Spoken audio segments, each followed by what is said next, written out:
अस्सलाम वालेकुम नाजरीन, असी खड़े हैं मियाँ बका मोहम्मद वट्टू मरहूम दे मुरब्बे तो उन्होंने वड्डे साहबजादे मियाँ शमाउन कारी लोई वाले तुहाडे सामने खड़े ने।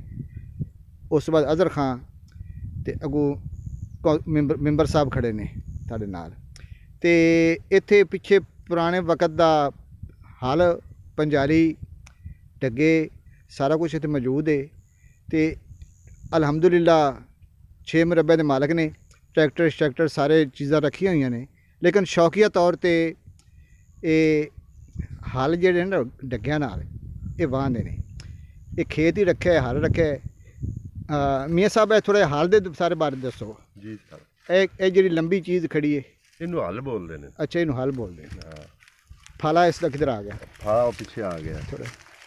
ए फाला आ गया, ये फाला आ गया, ए जंगी आ गई, ये जंगी आ गई। हाँ। उत्ते उसदी हत्थी आ गई, उत्ते हत्थी आ गई, जंगी विचे आ गई ना, जंगी इकट्ठी हो गई। ए पंजाली आ गई, ये पंजाली आ गई। ए गातरे ने, इनू गातरा बोलिया जाता है, इनू वेलन बोलिया जाता इनू है। फट बोलिया जाता है। अच्छा, जेह्ड़ी थल्ले वाली है इनू जूड़ा बोलिया जाता है। ये जूला है।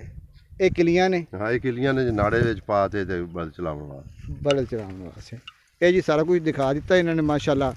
ते अच्छा फिर वो लोग तो छड़ छुड़ गए सारा कुछ हालां दा डग्गियां दा, तुसीं माशाल्लाह शौक रखिया है कि यार मैं 2-4 कनाल नाना वावां ते शौक, मेरा शौक नहीं पूरा होंदा। नाले वर्जिश ही वर्जिश, नाले शौक दा शौक, नाले बुजुर्गां दी याद ताज़ा हो गई। ताज़ा हो जाती याद। बहुत अच्छे, बहुत अच्छे। ये देखो जी माशाल्लाह गड्डी इन्हां दी खड़ी है, वो उप्पर रेड़ा खड़ा है, डग्गा सोहना बैठा है बैठका, ते अगे खाद सट रहे हैं। ये पट्ठियां दे खेत खड़े हैं ते इवें करके ये माशाल्लाह फिर इन्हां दी कमाद आ गया। ये कमाद दा खेत है, तुड़ी दी तड़ पई है, तुड़ी पई है सारी। बड़ा सोहना माहौल माशाल्लाह बनाया है। मियाँ साहब तुहाडा मुरब्बा शुरब्बा देख के सारा रकबा देखते बड़ी खुशी हुई।